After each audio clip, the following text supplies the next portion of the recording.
Hello, welcome to Drinks with Ron. I'm Ron. And this is how my fucking day is going. See this? This is the remote control that I use to slyly off screen start the episode. I see my camera's tilted. I'm just gonna tilt. I'll keep. Wall's gonna be crooked. Eyes are gonna be dead on. Alright? So what's happening here? Anyway, this is a fucking metaphor for my day. Son of a bitch. Just have a neighbor. Your neighbor, he had Down syndrome. It's important to the story. And I used to like to mess with him because I was an asshole. Still am. But I was a kid and an asshole, which made it alright to mess with somebody who had Down syndrome. Anyway, let me digress. He used to get so frustrated with me and he would go, and I thank him for that all the time because I do that when I become so overwhelmed, and that deep breath, it brings me down a notch. It works. So I'm gonna thank him for that. But let me digress for the second fucking time, because it actually calmed me down too much. I don't want to be calmed down.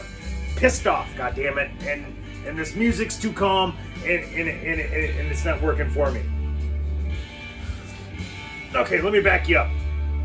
So, I was getting ready to leave work today. I got a call from a coworker who needed some help with book work because they're in an office that they're not normally in, which is kind of what I do. So I walk her through that, and then I leave work.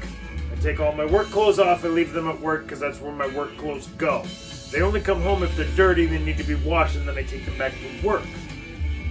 So, I get about 3 minutes down the road, my supervisor calls, and she says, "Did you talk to said coworker?" And I said, "Yeah, a few minutes ago."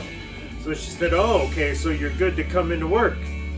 And I said, "Wait, what are you talking about?" Apparently, within the 3 to 5 minutes that had elapsed since I left work, something had gone sideways, and they now needed me to come in and close this other office, which was cool, except for all my work clothes are at work. So, I said, I gotta go home and change. All I had was like button-up shirt, which requires a fucking tie. So now there I'm a fucking shirt and tie with like windbreaker pants. I mean, shirt and tie is always gonna be a better look. Unless you match it with some pants like fucking windbreakers, that makes you look ridiculous. Like that's the thing where my neighbor with Down syndrome would have went, "What are you wearing?" And he would have been right to question you. But again, let me digress. This has all gotten way out of hand. Because today's throwing me all off. You know what? It's random hat. Ron, 15 degree Ron, get a random hat. We're going with the reversible Steelers hat because it matches this so well. I want to see it. I want to see how it looks together. It's badass. Especially since we're going back to the 90s. It looks like Mason Rudolph is it as of right now. I've seen Mason Rudolph. He had a historic defense behind him, and it still didn't go well. Now, could he have learned something in 2 years of being a backup watching? He could have. The odds of that, not very fucking likely. But you know what else I didn't find very fucking likely? Josh Allen used to not be able to hit the broadside of a fucking barn. And I would have told you, accuracy is not something that gets figured out once you're in the pros. Shows you what I fucking know. Guy's looking pretty good now, huh? So I'm not gonna write off Mason Rudolph. I'm gonna hope that that's me thinking I know what the fuck I'm talking about when I don't.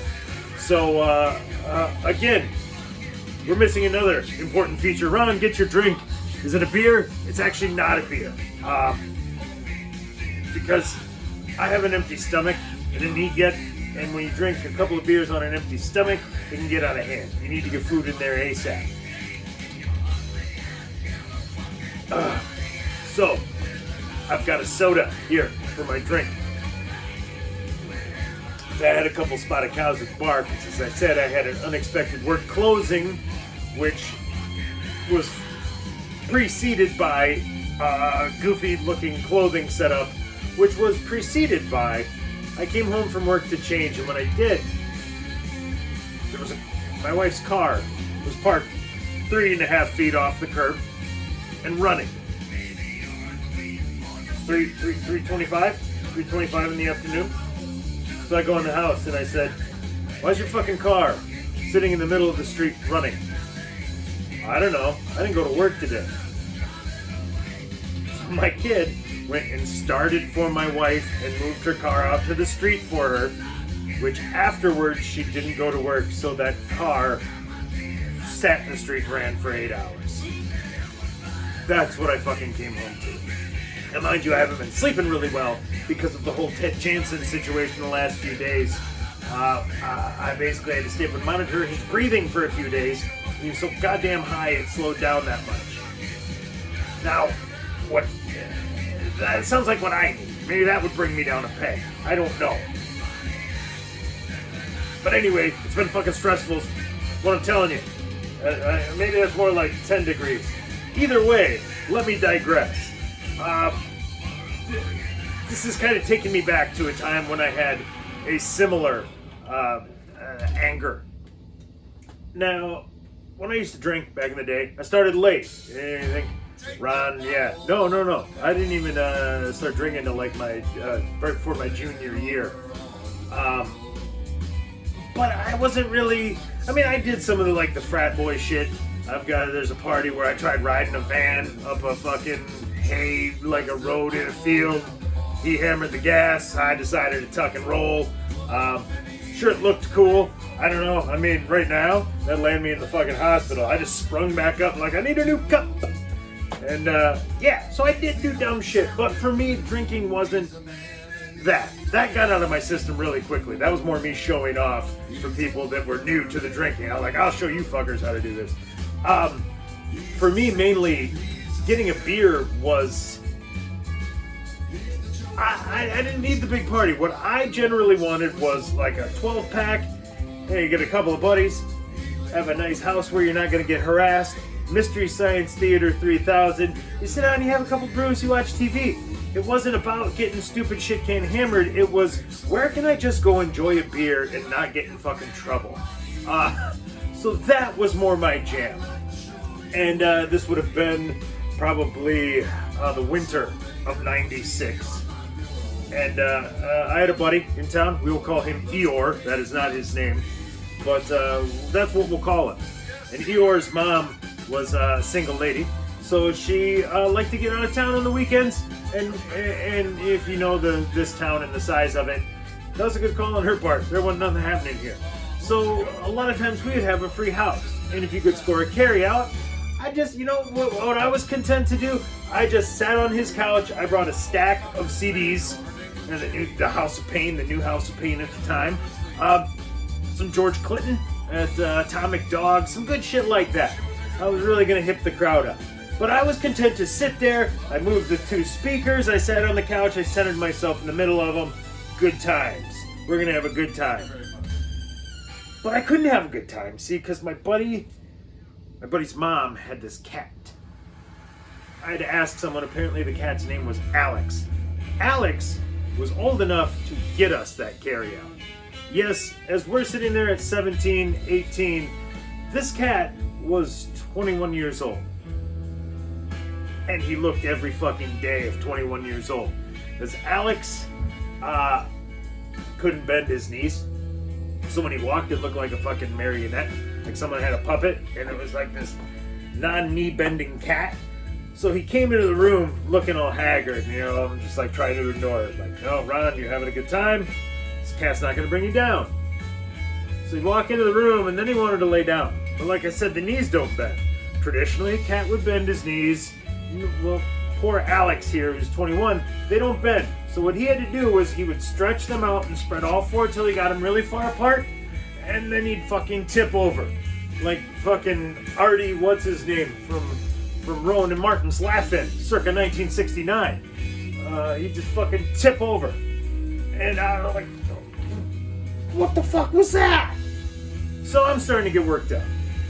Eventually he had to get up. I don't know how he got up. I must have missed it because it would have been so amazing it would be seared into my brain. So the cat walks away. I'm like, okay. Have a good time, Ron. Focus, enjoy your music, have a beer. This is it. This is what it's going to be like when you move out, you live on your own. You're gonna have your own couch, and you're gonna sit there and just drink, and nobody's gonna give you any shit. Well, the cat came back, and this time he looked at me, and he meowed. Well, he looked at me, and he opened his mouth, and he went, and nothing fucking came out. At this point I'm yelling. I'm like, your cat can't meow! He's lost his meow! That's no way to live, man! Like, now I'm starting to get pissed. Like, he can't bend his knees, he can't fucking walk. Like, laying down is a chore, getting up is impossible. He doesn't have a voice, he's missing patches of hair where they've fallen out. The remaining stuff looks like wire bristle patches just fucking everywhere. And it's not pleasant for him to be alive, man. He's not enjoying this. Like, I love a cat as much as the next guy, but this cat needs to go down, man. We got to do something about this cat. No, it's my mom's cat. She's 21, she's had him forever. I'm like, all right, just keep him out of my view. He's ruining my night. So I'm trying to ignore him. Again, the cat walks through the room, and as he's walking, just a shit falls out. There's like a 4-inch, just fully formed, rock-hard cat turd just fell out. Like, he was unaware that it happened. He just kept walking. And I was like, no! I was out of words at that point. I was like, he's shitting, he doesn't know he's shit. He couldn't hold the shit because he doesn't know that there was a shit. Like, this cat's gotta go, man. I must have been convincing enough. I finally talked him into, he got like all the Tylenol, the acetaminophen, way more dangerous than you know about. Do your fucking research. Most of the, previous to the heroin taking over, most of the ER toxification visits got a lot to do with the acetaminophen. But let me digress. This shit's deadly. It was gonna do a job on a cat. You didn't need anything fucking heavy lifting. Only about 6-8 aspirin in that fucking cat. He's gonna go. So my buddy grinds him up, he gets him in the food, and he's like, I can't. I'm like, dude, you got to. He's like, no, my mom's had him longer than he's had me. She's gone, she's gonna come home, he's gonna be gone. Perfect. That's what you want. She needs to come home and you just be like, Mom, cat, no more cat. Yeah, it's gonna suck, but she doesn't have to go through the whole thing. This is what we want to do. Eventually, no, he did back out on it. And the cat died within 10 days. 10 days of that party. So hopefully his mom got to say goodbye to Alex, because it was the most depressing fucking shit I've ever seen. 25 years later, and I'm still pissed. That cat just... Talking about an ultimate fucking bring down.